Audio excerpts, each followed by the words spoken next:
Ben McKee, West Rucker, Go Vols 24/7 here inside of the Anderson training facility following Tennessee's second day of fall camp. Had to come indoors because of the rain outdoors, and it actually ended up being pretty cool in here because of some new AC up top. But Wes, the main thing that continues to stand out is that they passed the eye test in terms of how physical the entire team looks. Yeah, I mean, I think our coworker Patrick Brown made a really good point. You look at that defensive line physically, those guys, that's what you want SEC defensive linemen to look like. I mean, this is a big, strong, physical team. Starts at the line of scrimmage, and you even saw that a little bit just going into camp, looking at some of the numbers offensively. The guys up front, a lot of 6'7", 6'6", 320, 330. It's a lot of big, strong, physical guys here. A lot of the linebackers look better than they have here in a couple of years physically. There's a lot to like about this bunch.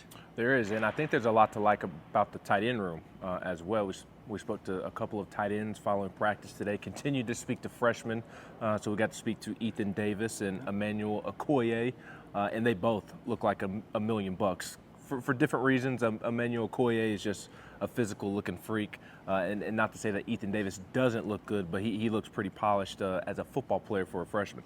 Yeah, there's no question about it. I mean, you're certainly looking big picture with a guy like Okoye, right? I mean, you talk about a high upside. There's risk certainly, but the upside of him as a player just unbelievably high. I mean, when you have your position coach before you ever played a single game in college saying you could be one of the best tight ends who's ever played the sport, that's pretty crazy. But you look at him physically and you go, okay, I could see it. And then Ethan Davis, he had that injury in the spring there, and you kind of wondered, would that set his development back a little bit? Doesn't seem to be. He seemed to be okay throughout the summer. He's okay now.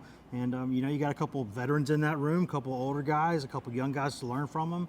You'd like to have more numbers there, I think, still, but what you got there, it's all right. Yeah, and I was equally impressed with the young linebackers as well, Jeremiah Thielander and Jalen Smith. They spoke to the media. Arion Carter will speak to the media tomorrow. Brian Jean-Marie will also speak to the media. Those are a couple of linebackers that Tennessee is very, very excited about. There's no question, and you see why. I mean, that's what I mentioned earlier. The linebackers here kind of looking physically the way you want linebackers to look now. Because those days of 240, 250 linebackers, that's gone out the window for a while now. But you certainly want them to be in that 225, 235 range, somewhere in there. Guys 6'1" or so can run around, play different positions, go sideline to sideline, play in space, but also give you some thump against the run. There's a lot to like about those guys. And what you like the most is you probably don't have to rush them. Arion Carter's probably going to get on the field early just because he's a freak. He's an absolute freak. But you got a couple of those veterans there, even without Pat Garland there. You got a couple of veterans there that are going to probably start, going to play a lot of the reps, and you can kind of sprinkle those guys in. That's the good part. We saw 8 periods yesterday on day 1. We saw 2 periods today. I guess technically it was 3 periods, 0, 1, and 2.